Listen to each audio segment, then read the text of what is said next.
एक सिंपल सा करियर मैं आपको बता रहा हूँ, फिजियोथेरेपी। सुना है इसके बारे में सबने?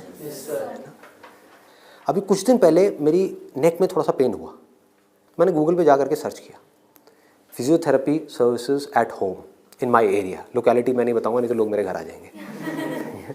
तो मैंने सर्च किया, वहाँ पर ऊपर कुछ लिस्टिंग्स आई, कुछ वेबसाइट्स आई, उसमें एक डॉक्टर का नाम मुझे मिला, उनकी मैं वेबसाइट पे गया, वहाँ जा करके उन डॉक्टर के बारे में मैंने 2-3 मिनट पढ़ा, समझा, मुझे अच्छा लगा पढ़ करके, समझ करके। उनको फ़ोन किया, वो मेरे घर पे आए, उन्होंने मुझे 7 दिन तक फिजियोथेरेपी ट्रीटमेंट दिया। वो एक ट्रीटमेंट का लेते हैं 500 से 700 रुपये, कई बार 1000 रुपये भी लेते हैं, depending upon the complications and time involved. मेरे से उन्होंने लिए 500 रुपये। मैंने उनसे पूछा, मैं ऑन एन एवरेज कितने ट्रीटमेंट्स करते हो? उन्होंने कहा एक दिन का ऑन एन एवरेज मैं 8 से 10 ट्रीटमेंट्स करता हूँ। मैंने कैलकुलेशन करी, दिमाग चलाया, 8 से 10 का मतलब क्या हुआ? 4 से 5,000 रुपये एक दिन का, एक महीने का नहीं, एक दिन का। कितना हो गया एक महीने का? लाख से 1.25 लाख रुपए। अभी उनको 4 साल हुए अपनी फिजियोथेरेपी करे हुए, ये नहीं है कि 40 साल हो गए, 4 साल। समझ रहे हो क्या किया उन्होंने, कैसे किया उन्होंने? वो सब आ जाता है स्मार्ट वर्क के अंदर। उन्होंने हार्ड वर्क नहीं किया, स्मार्ट वर्क किया। ज्यादातर लोग क्या करते हैं, एक हाईली कॉम्पिटिटिव फील्ड के अंदर जाकर के कॉम्पीट करते हैं, वहां होता है नहीं, जाकर के किसी लोकल कॉलेज में फंस जाते हैं, वहां से निकल करके जॉब के लिए धक्के खाते हैं। इसके आगे सोच बढ़ ही नहीं पाती है।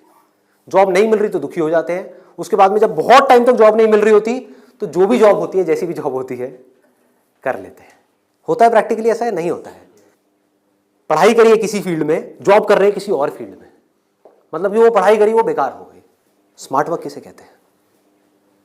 आप एक फिजियोथेरेपी कॉलेज में गए, कोई टॉप कॉलेज नहीं जहां पे अगेन कंपटीशन है, किसी लोकल कॉलेज से। क्योंकि कोई भी जब फिजियोथेरेपी कराता है तो पूछता नहीं आपने कौन से कॉलेज से किया है। मैंने नहीं पूछा, कोई नहीं पूछता। तो किसी भी कॉलेज से अच्छे से जा करके आप स्टडी करके आ गए, डिग्री लेकर के आ गए, आप कहीं भी जाओगे कभी भी आपको जॉब तो मिल ही जाएगी, जो सुन करके आपके घर वाले कन्विंस हो जाएंगे, कहेंगे हाँ ठीक है, एक बैकअप प्लान तो है। तो एक ऐसा रास्ता जहां पर वर्स्ट के सिनेरियो में आपको जॉब भी मिल जाए, लेकिन बेस्ट के सिनेरियो की कोई अपर लिमिट ना हो। अब बात आती है कैसे करोगे आप इस चीज को। इसका स्कोप देखो कि आने वाले टाइम में अभी जितनी तेजी से मोबाइल, लैपटॉप, कंप्यूटर, सब लोग इस तरह भाग रहे हैं, सबके ये प्रॉब्लम्स आनी ही आनी है। बैक में प्रॉब्लम आनी ही आनी है, नेक में प्रॉब्लम आनी ही आनी है, और पता नहीं कितनों को कितनी आनी आ भी रही है। आपके घर में भी जो आपके पेरेंट्स हैं उनको सबको कहीं ना कहीं दर्द होगा। तो आपने पहले तो ये समझा कि हाँ इसका स्कोप कभी कम नहीं होने वाला, बढ़ने ही वाला है। ठीक है, इसमें कंपटीशन भी बढ़ेगा जब स्कोप ज्यादा है तो, लेकिन किन लोगों के लिए बढ़ेगा? जो हार्ड वर्क कर रहे हैं। लेकिन जो स्मार्ट वर्क को समझ पा रहे हैं वो कुछ भी कर सकते हैं। तो आप क्या कर सकते हो? आपने कहा कि सिर्फ इससे काम नहीं चलने वाला, वो मुझे समझ आ रहा है। जैसे मैंने फिजियोथेरेपी का किया, सिर्फ इससे काम नहीं चलने वाला, तो इसके साथ में कुछ और चीजें भी हैं जो मुझे सीखनी पड़ेंगी। क्या सीखना पड़ेगा? जिसका हो सकता है इससे डायरेक्ट कोई कनेक्शन ना हो।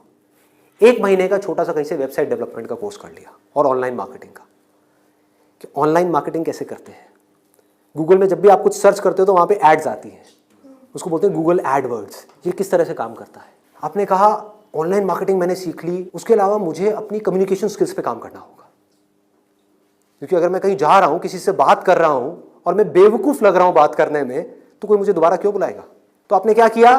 कम्युनिकेशन स्किल्स का एक कोर्स किया 1 महीने का, उसके अलावा इंग्लिश स्पीकिंग का एक कोर्स किया 6 महीने का या 1 साल का।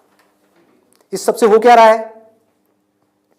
आप एज एन इंडिविजुअल बेटर बनते चले जा रहे हो। उसके बाद में धीरे धीरे आप अपनी एक क्लाइंटेल बनाओगे।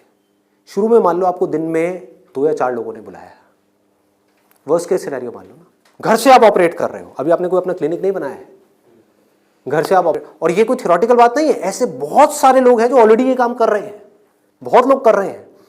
अपने नाम को मल्टीपल वेबसाइट्स में आप लिस्ट कर दोगे, इनको डायरेक्टरीज बोलते हैं, ऑनलाइन डायरेक्टरीज। तो ऑनलाइन सर्च इंजन में कोई भी कुछ भी सर्च करेगा तो कहीं ना कहीं वो आप तक पहुंच जाएगा, चाहे वो एक वेबसाइट के थ्रू पहुंचे, चाहे आपके थ्रू पहुंचे, चाहे ऐड के थ्रू पहुंचे, चाहे कहीं से भी पहुंचे, वो आप तक पहुंचेगा।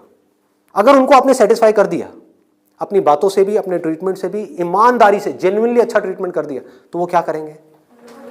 लोकेलिटी में रिकमेंड करेंगे, अपने फ्रेंड सर्कल में करेंगे, अपने रिलेटिव्स में करेंगे। तो धीरे धीरे क्या होगा? कुछ महीनों में क्या होगा? यहां पे थोड़ा पेशेंस रखना होगा। ये नहीं है सारा काम एक दिन में हो जाएगा, तो आप सीखते जा रहे हो, समझते जा रहे हो, धीरे धीरे आपको कुछ ऐसी टेक्नोलॉजीज के बारे में पता लगेगा, कुछ ऐसे इक्विपमेंट्स के बारे में पता लगेगा। इसमें हजारों तरह के इक्विपमेंट्स हैं, हजारों तरह की चीजें हैं, अलग अलग तरह के ट्रीटमेंट्स के लिए। इतनी बड़ी फील्ड है ये। आप आने वाले टाइम में फिजियोथेरेपी का एक ऐसा क्लिनिक बना सकते हो अपनी सिटी में या कहीं पर भी, जो अपने आप में स्टेट ऑफ द आर्ट हो, मतलब ऐसा जो पूरे इंडिया में ना हो। और क्लिनिक आप ऐसे करते करते धीरे धीरे, अभी 1 दिन में या 2 दिन में नहीं होगा, मान लो 5 साल में होगा, 10 साल में होगा, 20 साल में होगा। क्लिनिक कितना बड़ा हो सकता है, कितने क्लिनिक्स हो सकते हैं, क्या क्या हो सकता है, कोई लिमिट नहीं। अगर कुछ लोग जो मेरी इन बातों को समझ पाए, जो बातें मैं कर रहा हूं, और कुछ ऐसी डायरेक्शन में जा पाए सेंसिबल तरीके से, smartly, not by doing a lot of hard work but by doing smart work, तेजी से आगे बढ़ पाए, तो आने वाले टाइम में यही वो लोग होंगे जो आने वाले टाइम में लोगों के लिए जॉब अपॉर्चुनिटीज क्रिएट करेंगे। अंदर से एक ये फीलिंग होनी चाहिए कि मुझे लोगों की प्रॉब्लम्स को सॉल्व करना है। अगर मैं कर पाया तो मेरी प्रॉब्लम्स तो सारी अपने आप सॉल्व हो जाएंगी, वो लोग करेंगे ना। अगर आपने किसी के दर्द का इलाज कर दिया तो वो आदमी आपको पता है क्या कहेगा, बताओ आपको क्या चाहिए। वो लोग आपके पीछे आएंगे। आपने उनको बोल दिया ना, नहीं मैं आज आपका ट्रीटमेंट नहीं कर रहा, नहीं नहीं डॉक्टर साहब आप बताओ कब। मतलब कि अपने आप को अंदर से स्ट्रांग बना लो तो दुनिया भागती हुई आपके पास आएगी। ये एक रास्ता है।